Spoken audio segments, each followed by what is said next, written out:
हे hi hello everyone. सो MSME landing space में SBFC finance पे आज हम डिस्कशन करेंगे, कौन कौन एनालिसिस करेंगे इस कंपनी का। Q1 में रिजल्ट काफी अच्छे आए थे कंपनी के, अच्छा ग्रोथ नंबर था, एसेट क्वालिटी का नंबर भी अच्छा था, देन ऑपरेटिंग लेवरेज भी मिल रहा है कंपनी को। सो अब देखेंगे कि कौन कौन में मैनेजमेंट आगे का कैसा आउटलुक दे रहा है एंड ओवरऑल क्या एक्सपेक्टेशन रख सकते हैं इसके स्टॉक से हम। सो एसबीएफसी फाइनेंस का अगर हम बिजनेस मॉडल डिस्कस करें ब्रीफ में, तो ये कंपनी का रिजल्ट हाईलाइट है, अच्छे रिजल्ट था जो हमने डिस्कस किया। 35% का लोन बुक का ग्रोथ था, देन एसेट क्वालिटी भी स्टेबल थी, प्लस अगर आप इनका प्रॉफिट का नंबर भी देखोगे तो वो भी काफी सॉलिड प्रॉफिट नंबर इन्होंने रिपोर्ट किया था Q1 के अंदर। सो इनका बिजनेस मॉडल जो है वो ऑफकोर्स वही एमएसएमई को लोन देती है कंपनी, वैसा ही मॉडल है जैसा 5 स्टार का है, लेकिन कुछ मेजर डिफरेंट है इनके मॉडल में और 5 स्टार के मॉडल में। तो सबसे बड़ा डिफरेंस आपको दिखेगा इनके टिकट साइज के अंदर।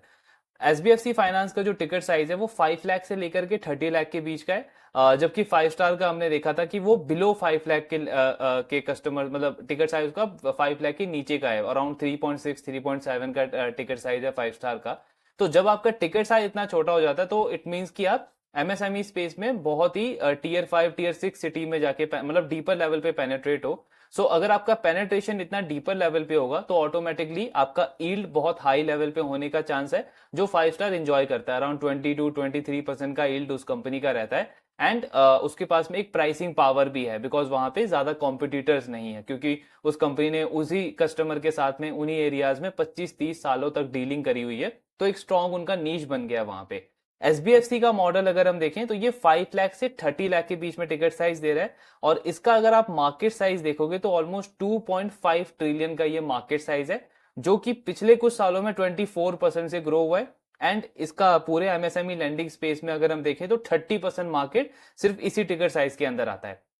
देन इनका अगर हम प्रेजेंस देखते हैं एसबीएफसी फाइनेंस का, तो ऑलमोस्ट 16 स्टेट्स एंड 2 यूटीज के अंदर कंपनी की प्रेजेंस है, मतलब इन्होंने डाइवर्सिफिकेशन करके रखा है। और अब मैनेजमेंट क्या कर रहा है, धीरे धीरे डीपर लेवल पे पेनेट्रेट कर रहा है। जो 5 स्टार का थोड़ा सा डिफरेंस है इससे, 5 स्टार का अगर आप कंसंट्रेशन देखोगे तो साउथ बेस्ड पूरा कंसंट्रेशन मॉडल है उनका।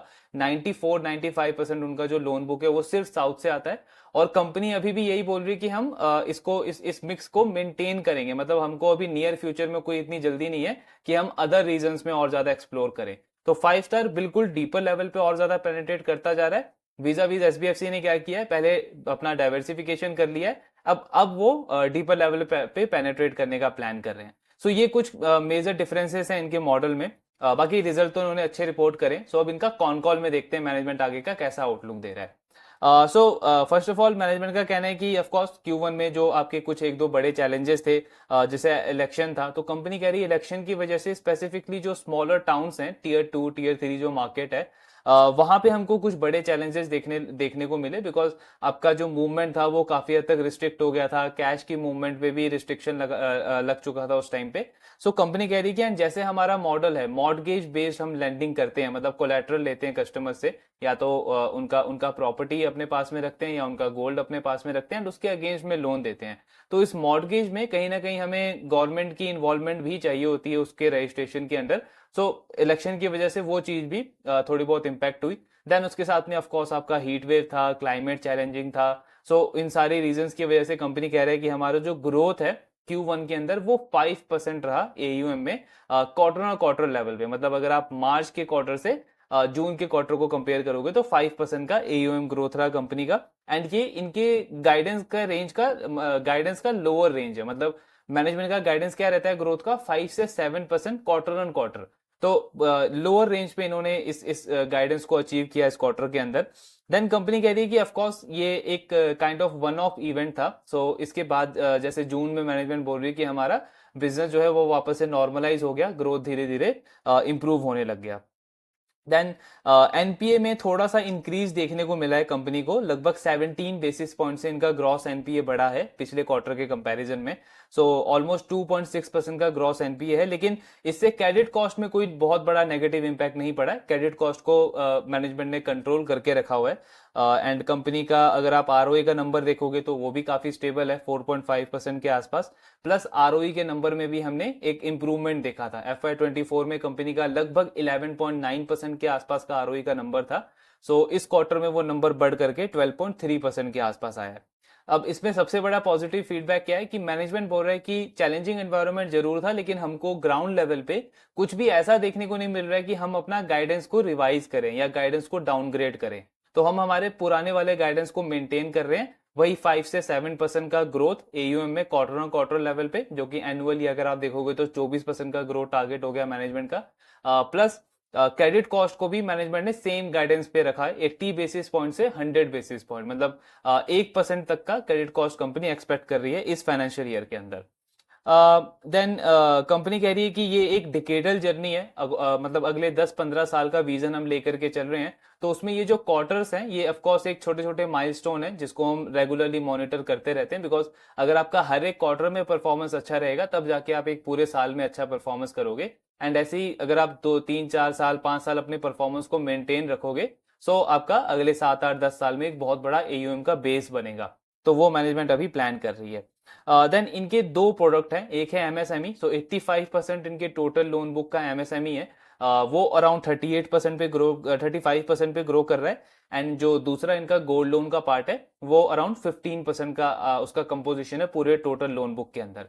अब कंपनी कह रही है कि इनका 99% जो लोन है वो सिक्योर्ड है, बिकॉज एमएसएमई में आप उनका प्रॉपर्टी लेते हो एंड गोल्ड लोन में आप उनका गोल्ड के अगेंस्ट में लोन को सिक्योर रखते हो। देन लेंडिंग कॉस्ट अगर हम देखें कंपनी का तो बिल्कुल स्टेबल रहा है, लास्ट क्वार्टर के लेवल पे ही रहा है, 9.3% के आसपास का बोरोइंग कॉस्ट है कंपनी का। एंड कंपनी का रेटिंग भी अपग्रेड हुआ है, केयर रेटिंग जो एजेंसी है उनसे इनको रेटिंग अपग्रेड मिला है। सो ये भी एक बेनिफिशियल हो सकता है, आगे चल के इनका कॉस्ट ऑफ बोरोइंग थोड़ा सा और कम हो सकता है। ग्रॉस एनपी जैसे हमने डिस्कस किया 2.6% के आसपास है। प्लस कुछ टाइम पहले हमने डिस्कस किया था कि 5 स्टार या बाकी एनबीएफसीज प्रूडेंटली क्या कर रही हैं आज के टाइम पे, अपना जो सोर्सिंग बेस है जहां से ये पैसा उठाते हैं उसको डाइवर्सिफाई कर रहे हैं, बिकॉज बैंक्स को आरबीआई की तरफ से प्रेशर है कि अगर आप एनबीएफसी को लोन दोगे तो आपका कैपिटल कॉस्ट बढ़ेगा। सो उसमें क्या होगा कि बैंक आगे चल के इनका इनका बोरोइंग कॉस्ट बढ़ा सकता है या फिर लिक्विडिटी का भी प्रॉब्लम आ सकता है इन एनबीएफसीज को। तो उसको मेंटेन करने के लिए 5 स्टार हो या आपका एसबीएफसी फाइनेंस हो या जो भी अच्छी क्वालिटी की एनबीएफसीज है वो अपना सोर्सिंग बेस को डाइवर्सिफाई कर रही है। तो सेम इन्होंने भी किया है। एंड कंपनी कह रही है कि हमने अभी एनसीडी के थ्रू, मतलब जो आपका कन्वर्टेबल डिवेंचर होता है उसके थ्रू हमने फंड रेजिंग वगैरह किया हुआ है। देन इसके साथ में अगर इनका ईल्ड की बात करें तो 17.6% के आसपास का ईल्ड है कंपनी का। ऑफ कोर्स अगर आप इसको 5 स्टार से कंपेयर करोगे तो आपको बहुत बड़ा डिफरेंस दिखेगा, इसीलिए हमने स्टार्टिंग में वो डिफरेंस देखा कि दोनों के मॉडल में क्या डिफरेंस है। सो 5 स्टार क्योंकि लोअर बोरोअर को टारगेट करता है, बिल्कुल lower income group of segment को, और वो भी Tier 5 Tier 6 मार्केट के अंदर, और उसके पास में एक प्राइसिंग पावर है बिकॉज वहां पे और ज्यादा ऑर्गेनाइज प्लेयर्स नहीं है, आपके अनऑर्गेनाइज फाइनेंशियर है। सो इसीलिए 5 स्टार के पास में वो प्राइसिंग पावर है क्योंकि वो 22% तक का यील्ड चार्ज कर सकता है। एसबीएफसी थोड़े से Tier 2 Tier 3 मार्केट के अंदर अभी मेनली प्रेजेंट है, इसीलिए इनका यील्ड थोड़ा सा कम है। प्लस दूसरा रीजन एक ये भी कि इनका टिकट साइज थोड़ा सा ज्यादा है, 5 लाख से 30 लाख के बीच में एवरेज टिकट साइज है कंपनी का। सो इसलिए इनका यील्ड थोड़ा सा कम है 5 स्टार के कंपैरिजन में। यील्ड और स्प्रेड दोनों स्टेबल रहे हैं इस कंपनी के लिए लास्ट क्वार्टर के कंपैरिजन में। एक अच्छी चीज क्या हुई है, हमने इनके रिजल्ट में देखा कि कंपनी को ऑपरेटिंग लेवरेज मिला है, ऑलमोस्ट 70% से एसबीएफसी फाइनेंस का प्रॉफिट ग्रो हुआ है। सो वो क्यों है, ऑफकोर्स आपका एसेट क्वालिटी तो मेंटेन रहा ही है, एक बड़ा रीजन वो भी है, लेकिन उसके साथ में इनका ओपेक्स टू एयूएम अगर आप देखोगे तो वो ऑलमोस्ट 20 से 25 बेसिस पॉइंट कम हुआ है, 20 से 25 बेसिस पॉइंट। तो मतलब आपका ऑपरेशनल कॉस्ट कम हो रहा है, प्लस आपका प्रॉफिटेबिलिटी का नंबर अच्छा है, ग्रोथ के नंबर ठीक ठाक हैं, और एसेट क्वालिटी उसके ऊपर से स्टेबल है, तो बिजनेस को एक अच्छा ऑपरेटिंग लिवरेज मिल रहा है। Then debt to equity company का भी बहुत कम है, 1.4% के आसपास है, लेकिन अगर आपको आरओई का नंबर बढ़ाना है सो ऑफकोर्स आपको आगे चल के लिवरेज बढ़ाना पड़ेगा। देन कंपनी का टिकट साइज अगर आप देखोगे तो पिछले 3-4 क्वार्टर से 5 स्टार का टिकट साइज लगातार कम हो रहा है। अराउंड पहले 10 लाख के आसपास होता था, 9.7 9.8, सो वो अब इस क्वार्टर में कम होकर के 9.2 के आसपास आ गया। सो मैनेजमेंट कह रहा है कि इसका मेन रीजन ये है कि इंक्रीमेंटली जितने भी नए लोन हम डिसबर्स कर रहे हैं वो हम Tier 3 मार्केट के अंदर ज्यादा कर रहे हैं। तो जैसे जैसे हम डीपर लेवल पे पेनेट्रेट करेंगे तो ऑफकोर्स आप देखोगे कि हमारा टिकट साइज कम होता जाएगा। एंड ब्रॉडर लेवल पे मैनेजमेंट कह रहा है कि हमारा गाइडेंस भी यही है कि हम 9 से 11 लाख के रेंज में हम अपने टिकट साइज को मेंटेन करना चाहते हैं। सो अभी करंटली ये 9.2 है, तो टिकट साइज इसी रेंज में रहेगा, मतलब ऐसा हम एक्सपेक्ट नहीं कर रहे हैं कि यहाँ से और ज्यादा कम हो जाएगा। प्लस दूसरा इसका बेनिफिट भी हमको मिलेगा बिकॉज जब हमारा टिकट साइज कम होगा और हम टीयर 3 मार्केट की तरफ ज्यादा लोन देंगे तो इससे हमारा यील्ड बढ़ेगा, जो कि अभी 17.5% है।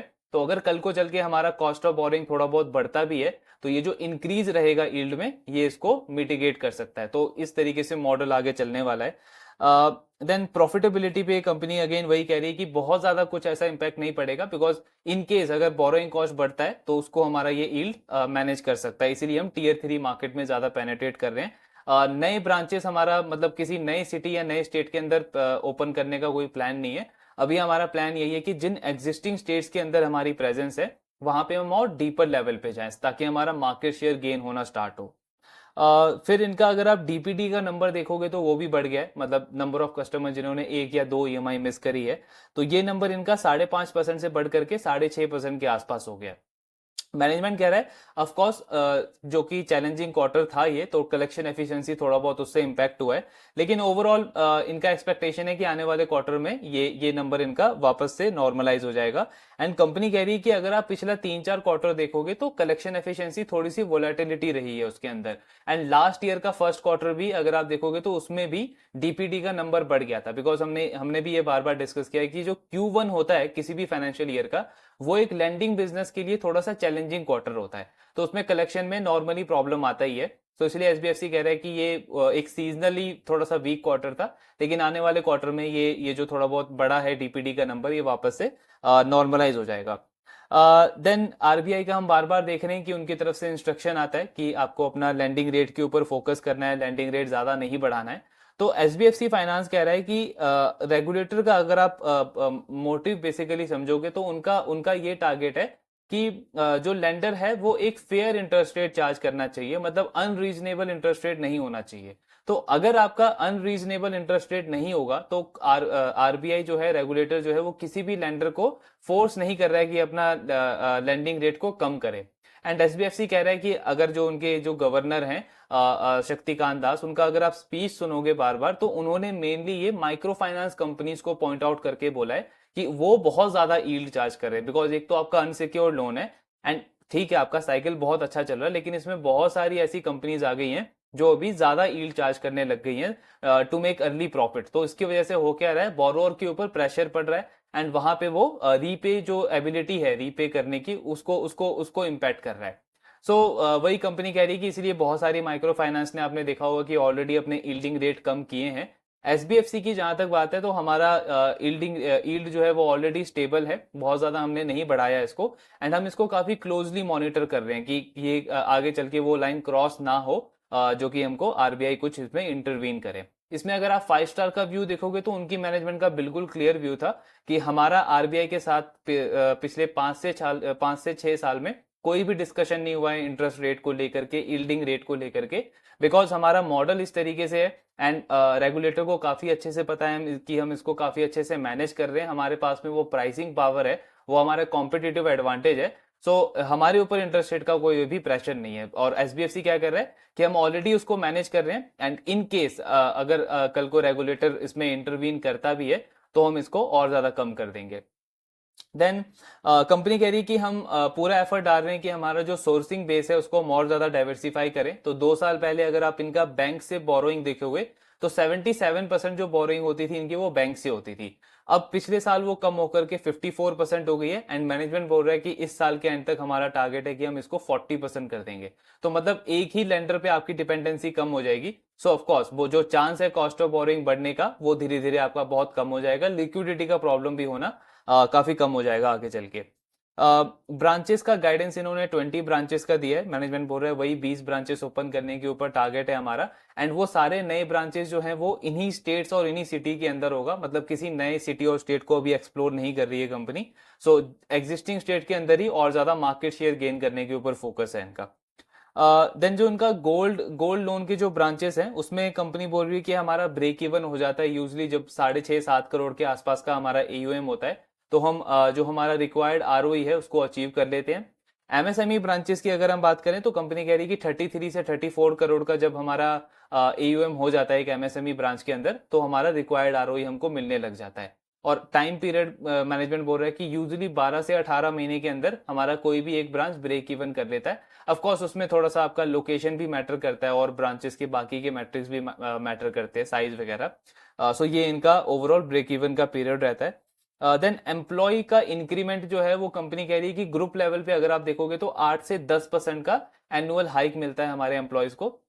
और उसमें जो हमारे जो लोन ऑफिसर्स हैं, जो फ्रंट लाइन ऑफिसर्स हैं, उनका बेसिकली थोड़ा सा मिक्स रहता है। उनका इंक्रीमेंट भी मिलता है उनको, प्लस उनका इंसेंटिव भी रहता है। तो ये दोनों चीजें रहती हैं। एंड इन्होंने 3 बैंड्स में अपने अपने एम्प्लॉयज को डिवाइड किया हुआ है। सो जो पहला बैंड है वो ऑफ कोर्स आपके बहुत सीनियर पर्सन आ जाते हैं, पूरी मैनेजमेंट आ जाती है।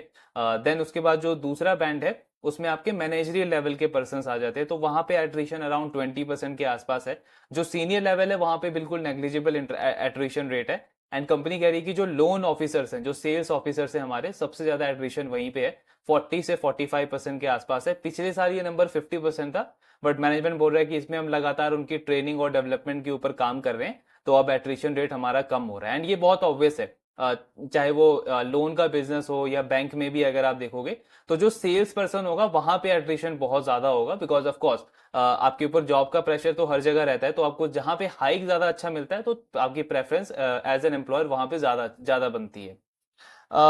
देन कंपनी कह रही है कि 2-3 चीजों इन्होंने काफी इंटरेस्टिंगली बताई है इस पूरे लैंडिंग स्पेस के अंदर की क्या चल रहा है आज के टाइम पे। तो कंपनी कह रही है कि Q1 ऑफ कोर्स चैलेंजिंग था, लेकिन हमने ऐसा कुछ एनवायरनमेंट में नहीं देखा है अभी कि हमें ऐसा लगे कि हम अपने गाइडेंस को चेंज करें। तो गाइडेंस को हम वही मेंटेन रख रहे हैं। इन्होंने पहले के क्वार्टर्स में भी बोला था कि बैंकिंग इंडस्ट्री के अंदर जो एक गोल्डी लॉक सिनेरियो चल रहा था, मतलब एक बहुत हाई ग्रोथ सिनेरियो चल रहा था बैंकिंग और एनबीएफसीज में, वो ऑफ कोर्स अब बंद होने वाला है। एंड इस फाइनेंशियल ईयर में कुछ 2-3 बड़े बड़े चैलेंज रहेंगे। जैसे एक तो जो रेगुलेटर है, आरबीआई है, वो लगातार प्रेशराइज कर रहा है बैंक को कि वो अपने ग्रोथ को कम करें। एंड रेगुलेटर जब भी किसी चीज के ऊपर फोकस करता है तो पूरी इंडस्ट्री को उसको फॉलो करना पड़ता है, चाहे वो इंटरेस्ट रेट को लेकर के हो या आपका क्रेडिट कॉस्ट को लेकर के हो, कैपिटल एडिक्यूसी को लेकर के हो। तो एट द एंड सारी इंडस्ट्री को वो फॉलो करना पड़ता है। तो एक तो वो पॉइंट हो जाता है। देन उसके साथ में मैनेजमेंट बोल रहा है कि इन चीजों को देखते हुए हमने पहले से ही एंटिसिपेट कर लिया था कि ये जो फाइनेंशियल ईयर रहेगा इसमें बैंक्स एनबीएफसी की लोन ग्रोथ थोड़ी बहुत कम होने वाली है। फिर आपका क्रेडिट कॉस्ट बढ़ने वाला है अक्रॉस इंडस्ट्री, चाहे वो एनबीएफसी हो या बैंक हो या स्मॉल फाइनेंस बैंक्स हो। एंड उसके साथ में आपका निम के ऊपर प्रेशर रहेगा कहीं ना कहीं, बिकॉज जब तक इंटरेस्ट रेट कम नहीं होते, सो हर एक चाहे वो बैंक हो या आपका एनबीएफसी हो, कॉस्ट ऑफ बोरोइंग सबका एलिवेटेड लेवल पे रहेगा। तो ये 3-4 चीजें हमने पहले ही एंटिसिपेट करी थी। लेकिन जो Q1 में हमने नंबर्स देखे हैं सारे बैंक्स और एनबीएफसीज के, तो उसको देख करके हमको ये लगा है कि हमारे एंटिसिपेशन से पहले ही ये चीज इनके नंबर्स में रिफ्लेक्ट होने लग गई है। बिकॉज बहुत सारे बैंक्स और एनबीएफसीज का हमने भी डिस्कस किया कि ऑलरेडी एसेट क्वालिटी खराब होने लग गया है, ग्रोथ थोड़ी सी कम हो गई है, मार्जिन कम हुए हैं, उसकी वजह से उनका प्रॉफिट ग्रोथ का नंबर भी इंपैक्ट हुआ है। तो कंपनी कह रही है कि एक तो पहला चैलेंज तो ये दिख रहा है आज के टाइम पे। दूसरा एक और जो चीज इन्होंने ऑब्जर्व करी है, सो मैनेजमेंट कह रहा है कि अगर आप सीबिल डेटा देखोगे तो उसमें एक चीज बहुत अच्छे से ऑब्जर्व करने वाली है कि जितने भी ये prime and super prime quality के जो कस्टमर्स हैं, मतलब जो आपके एचएनआईज या एफ्लुएंट काइंड ऑफ जो कस्टमर्स हो जाते हैं जिनका सीबिल स्कोर 750 से भी ज्यादा होता है यूजुअली, तो कंपनी कह रही है कि उनकी रेटिंग में एक बहुत शार्प डिटोरियोरेशन देखने को मिला है पिछले कुछ टाइम में। लकीली मैनेजमेंट बोल रहा है कि हमारा जो टारगेट सेगमेंट है, lower middle class upper middle class के बीच में, सो उनका जो रेटिंग है वो उसमें एक्चुअली इंप्रूवमेंट देखने को मिला है। लेकिन जो इंडस्ट्री वाइड अगर आप prime and super prime quality के कस्टमर्स को देखोगे तो उनका रेटिंग में एक शार्प डिटोरियोरेशन देखने को मिला है। इसका रीजन क्या है, क्या समझ में आता है कि इंडस्ट्री में ओवर लेवरेजिंग ज्यादा हुई है। मतलब बहुत सारे ऐसे लेंडर्स हैं जिन्होंने 750 प्लस वाले सीबिल स्कोर वाले कस्टमर्स के ऊपर ज्यादा फोकस करना शुरू किया है। एंड वहां पे बहुत ज्यादा लेंडिंग किया गया है, चाहे वो क्रेडिट कार्ड हो या आपका पर्सनल लोन हो या आपका अदर कंज्यूमर लोन हो। सो बहुत तरीके के लोन वहां पे दिया गया है एंड उससे उनकी जो रेटिंग है उसमें एक अच्छा खासा डिटोरियोरेशन देखने को मिला है। सो ये ऑफ कोर्स कहीं ना कहीं एक थोड़ा सा कंसर्न जरूर रेज करता है अभी करंट टाइम के ऊपर, क्योंकि अगर हर कोई अनसिक्योर लोन के ऊपर फोकस करेगा तो जो जो एनपीए का खतरा है वो बहुत ज्यादा बढ़ जाएगा आगे चल के। अब मैनेजमेंट ये बोल रहा है कि ये 2 चैलेंजेस है, लेकिन इसको लेकर के हम कोई कंक्लूजन नहीं बना सकते आज के टाइम पे कि सेक्टर में एक डाउन टर्न आने वाला है या कोई बहुत बड़ा एनपीए का साइकिल आने वाला है। ऐसा कुछ भी हमको नहीं लग रहा है। ऑफ कोर्स ये दो ऑब्जर्व करने वाली चीजें हैं, दो ट्रेंड है जो हमने ऑब्जर्व किया है रिसेंटली, लेकिन इसमें हमने अभी तक कोई ऐसा कंक्लूजन नहीं निकाला है कि कुछ मतलब सेक्टर में कोई सीरियस प्रॉब्लम आने वाला है। इसीलिए हमने अपनी अपनी ग्रोथ गाइडेंस को पूरा मेंटेन रखा है कि वही 5 से 7% का ग्रोथ रहेगा हमारा एयूएम का क्वार्टर ऑन क्वार्टर। और क्रेडिट कॉस्ट का गाइडेंस भी हमारा वही सेम है, 80 बेसिस पॉइंट से लेकर के 100 बेसिस पॉइंट के ऊपर। सो एक्चुअली अगर आप देखोगे तो ये ऑब्जर्वेशन काफी अच्छा है, मतलब हम भी बहुत क्लोजली बार बार इस चीज को डिस्कस कर रहे हैं कि बहुत सारी एनबीएफसीज और बैंक्स है जहां पे प्रॉब्लम दिख रहा है। मतलब बैंक्स में भी अगर आप पहले देखोगे तो आपको 10 अच्छे बैंक्स मिल रहे थे, आज के टाइम पे आपको हार्डली 2 या 3 अच्छे क्वालिटी के बैंक्स मिल रहे हैं। सेम केस है एनबीएफसीज के साथ में भी, लेकिन इसमें जर्नलाइज नहीं कर सकते, बिकॉज अगर आप जर्नलाइज करोगे कि पूरा सेक्टर ही बेकार है, पूरा सेक्टर ही खराब कर रहा है, तो ऑफ कोर्स जो अच्छे बार्गेनिंग डील है वो भी हम मिस कर सकते हैं। बिकॉज इन्हीं बैंक्स में कुछ ऐसे स्मॉल फाइनेंस बैंक है जो काफी अच्छा कर रहे हैं, और एनबीएफसी स्पेस के अंदर भी जैसे पूना वाला फिनकॉप है, 5 स्टार है, इनफैक्ट एसबीएफसी भी है। तो ये 2 3 4 एनबीएफसी जो है वो बहुत अच्छे पेस पे ग्रो कर रही है एसेट क्वालिटी को मेंटेन करते हुए। लेकिन क्योंकि ब्रॉडर लेवल पे मार्केट का सेंटीमेंट अभी इस तरीके से हुआ है कि हर एक बैंक ही खराब कर रहा है, इनका एनपीए बढ़ने वाला है, ग्रोथ कम होने वाला है, तो जो हाई क्वालिटी लेंडर्स हैं उनको भी वो वैल्यूएशन नहीं मिल रहा करंट टाइम में। इसलिए हो क्या रहा है कि अच्छे बिजनेसेस भी एक अच्छे वैल्यूएशन पे अभी ट्रेड कर रहे हैं। सो वहां पे अपॉर्चुनिटी अच्छी है, तो इसलिए हमको ट्रैक सबको करना है एंड जो बेस्ट डील्स हैं उसको ऑब्जर्व करना है, उसको ग्रैब करना है। देन कंपनी कह रही है कि और उसमें एक रीजन ये भी है कि जो फर्स्ट क्वार्टर होता है वो यूजुअली थोड़ा सा वीक रहता है, बिकॉज लोग मार्च तक बहुत बिजी रहते हैं। देन मार्च के बाद जो 1 2 महीना होता है उसमें लोग मोस्टली वेकेशन पे जाते हैं, थोड़े से रिलैक्स मोड में रहते हैं। तो इसलिए आप देखते हो कि हर साल थोड़ा सा लोन ग्रोथ वगैरह का नंबर थोड़ा सा स्लो रहता है। एंड इस साल तो वैसे भी 2 बड़े चैलेंजेस थे, 2 बड़े इवेंट्स थे, तो इसलिए इसके बेसिस पे हम कोई कंक्लूजन नहीं निकाल सकते। ओवरऑल हमको हमारा यही मानना है कि अब हम इसको क्लोजली मॉनिटर करेंगे एंड देन आने वाले क्वार्टर्स में देखेंगे कि कैसा ओवरऑल इन्वायरमेंट रहता है।